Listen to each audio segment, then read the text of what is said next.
Assalamualaikum warahmatullahi wabarakatuh. Kembali lagi bersama saya di pembahasan soal SJT.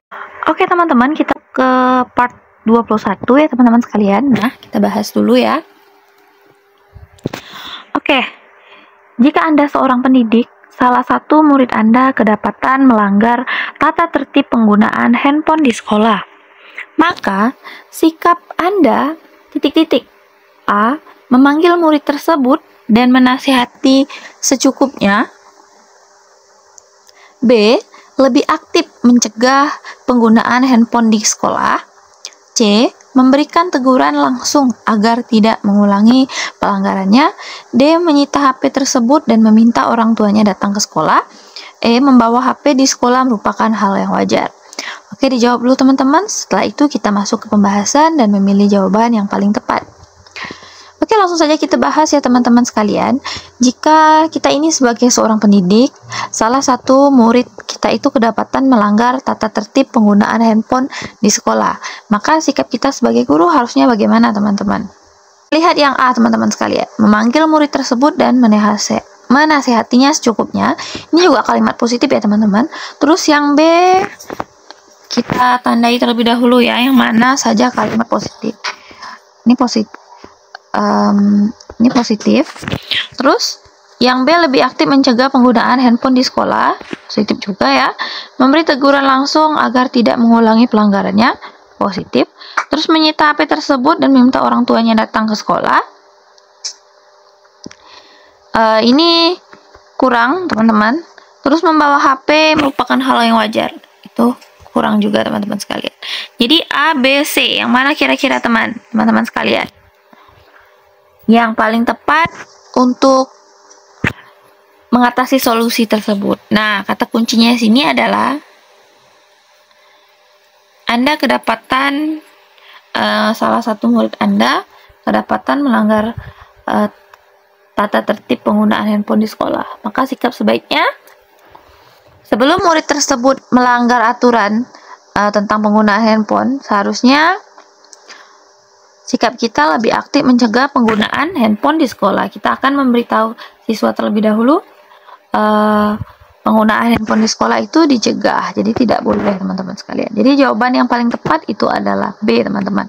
Walaupun A sama C itu benar teman-teman sekalian, tapi kita cari yang paling tepat. Nah, skor 5 itu ada di jawaban B teman-teman sekalian. Oke, kita lanjut ke pertanyaan selanjutnya. Lanjut ke pertanyaan selanjutnya ya. Salah satu rekan kerja dipergunjingkan dalam suasana istirahat, maka reaksi Anda A. Mendiamkan hal tersebut karena urusan saya.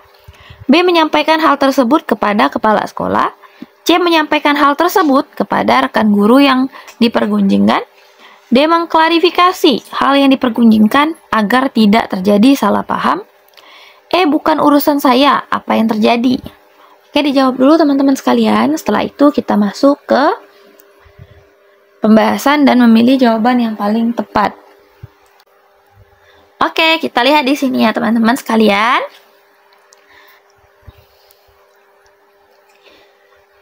Kita lihat kata kuncinya di sini ya. Salah satu rekan kerja dipergunjingkan dalam suasana istirahat. Maka reaksi kita sebagai rekan kerja adalah A. Kita lihat A. Mendiamkan hal tersebut karena urusan saya. Mendiamkan itu kurang tepat. Terus menyampaikan hal tersebut kepada kepala sekolah. Ini terlalu berlebihan ya. Terus menyampaikan hal tersebut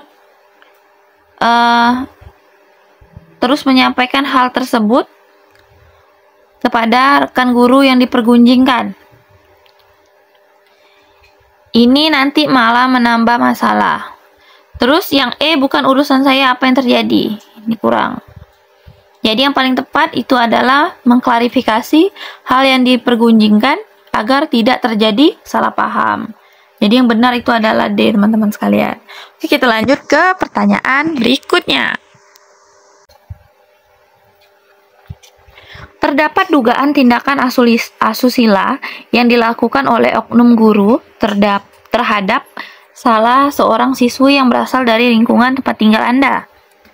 Maka sikap Anda titik-titik A.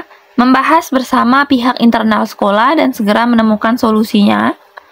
B. Memanggil guru dan siswa tersebut sebagai bentuk klarifikasi. C. Memberitahukan kejadian tersebut kepada pihak penegak hukum. D. Membiarkan peristiwa meredah dan tidak memalukan pihak sekolah. E. Tidak memberitahukan kejadian tersebut kepada pihak penegak hukum.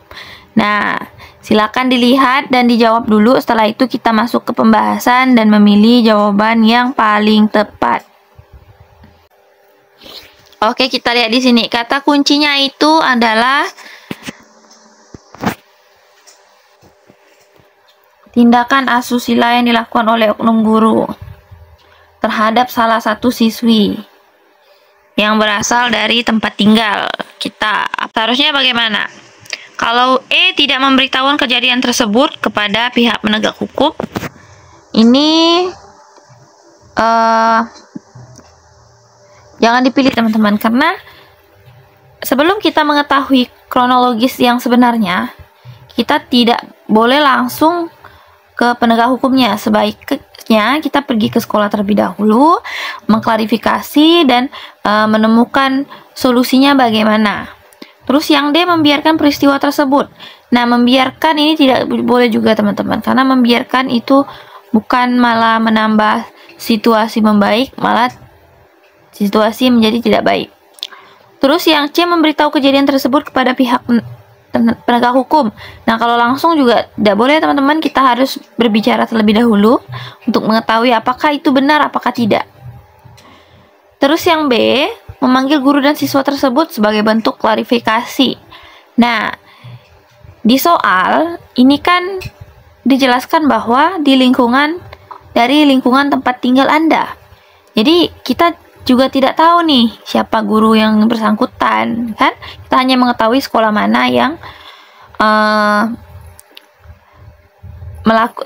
seorang oknum guru yang melakukan tindakan seperti itu.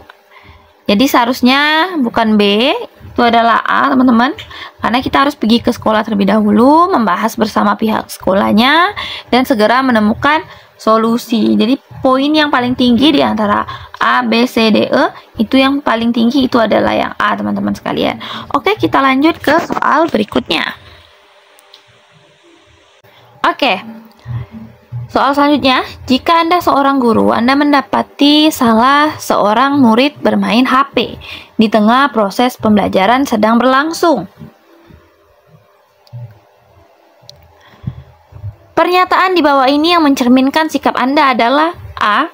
Sini, berikan handphonemu karena sekarang waktunya belajar. B. Tolong disimpan dulu handphonemu, kamu boleh menggunakannya nanti pada jam istirahat. C. Berikan handphonemu, kamu tidak menghargai guru. D. Biasanya handphone murid yang berlaku demikian langsung saya sita. E. Biasa saja, sebab HP adalah kebutuhan untuk berkomunikasi.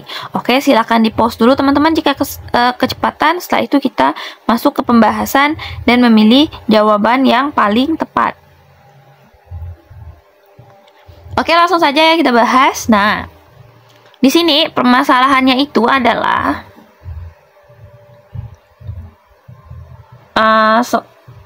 kita sebagai guru mendapati salah satu seorang murid bermain HP di tengah proses pembelajaran sedang berlangsung. Terus, sikap kita sebagai guru tuh apa yang kita lakukan? Memberitahunya itu bagaimana supaya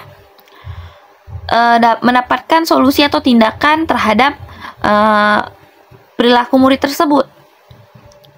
Terus bagaimana kata-katanya agar tidak membuat murid tersebut tersinggung, teman-teman. Nah, di A, B, C, D, E ini, teman-teman, itu artinya yang ada kalimat positif itu dari A, B, C. Yang ini tidak ini. E ini tidak, karena ini pasti poinnya rendah nih di SJT. Ini yang satu nih, hanya biasa saja sebab HP adalah kebutuhan untuk berkomunikasi. Tidak sesuai sekali dengan pernyataannya, karena pernyataannya kan murid itu bermain HP ketika proses pembelajaran sedang berlangsung. Jadi tidak boleh. Jadi yang E kita skip, terus yang D biasanya handphone murid yang berlaku demikian langsung saya sita. Ini bukan jawaban yang tepat, teman-teman. Coba kita lihat ya, A, B, C. Yang mana kira-kira yang lebih tepat? Yang lebih memberikan tindakan tapi tidak melakukan hal-hal yang tidak baik kepada murid. Kita lihat, yang paling tepat itu adalah yang di B. Ada kata-kata tolong disimpan dulu HP-mu, kamu boleh menggunakannya nanti pada jam istirahat. Jadi yang benar itu adalah B, teman-teman sekalian. Oke, lanjut ke soal berikutnya. Oke, teman-teman, sekarang kita masuk ke soal bonus, teman-teman. Nah, simak baik-baik ya.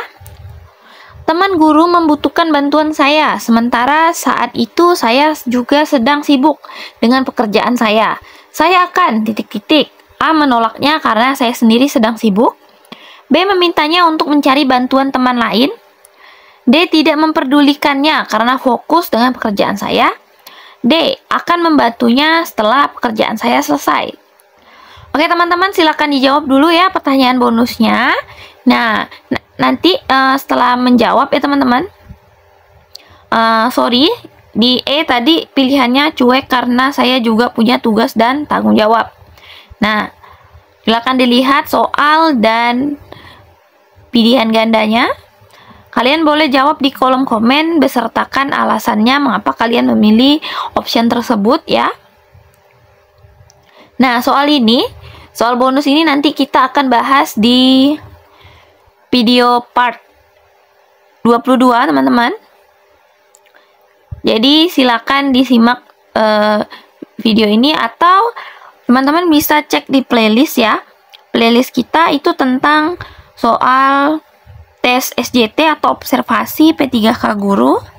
Itu ada dari part 1 sampai part berjalan sampai saat ini.